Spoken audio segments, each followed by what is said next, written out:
আপনাদের করা আর একটা প্রশ্নের উত্তর দিন। নলিনী রঞ্জন সরকার এর নামে একটি রাস্তা আছে। একজন জানতে চেয়েছেন এই নলিনী রঞ্জন সরকার কে ছিলেন। কিছু মানুষ আছেন যাদের শুধু রাজনৈতিক নেতা বললে একটু কম বলা হয়। নলিনী রঞ্জন সরকার was one of those people। 1882 সালে জন্ম ময়মনসিংহে, যেটা এখন বাংলাদেশে। কলকাতার সিটি কলেজে লেখাপড়া শেষ করতে পারেননি অর্থ কষ্টে। স্বাধীনতা সংগ্রামের মধ্যে ঝাঁপিয়ে পড়েন যখন বঙ্গভঙ্গ বিরোধী আন্দোলন শুরু হয়। তারপরে কংগ্রেস জয়েন করেন। এমন একটা সময় গেছে তার যেখানে তার কাছে খাওয়ার পয়সা ছিল না, দিনের পর দিন তাকে না খেয়ে কাটাতে হতো। সকালের জল খাবারটা কোনো মতে বন্ধুদের বাড়িতে গিয়ে তাদের থেকে চেয়ে তিনি খেতে পেতেন।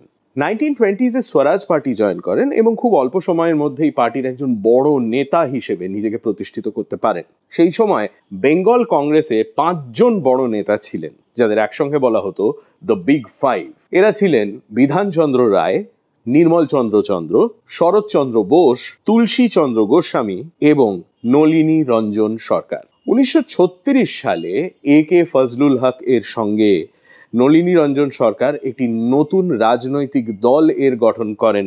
স্বাধীনতার সেই সময়কার ইতিহাস যদি আপনি পড়েন তাহলে এই দলের উল্লেখ আপনি পাবেন, কৃষক প্রজা party, which was an anti-feudal party, জমিদারি বিরোধী। স্বাধীনতার পরে পশ্চিমবঙ্গের উনি অর্থমন্ত্রী হন এবং 1952 সালে অ্যাক্টিভ পলিটিক্স থেকে রিটায়ার করেন। কিন্তু এত রাজনৈতিক কর্মকাণ্ডের মাঝখানেও উনি কিন্তু চাকরিতে ঢুকেছিলেন।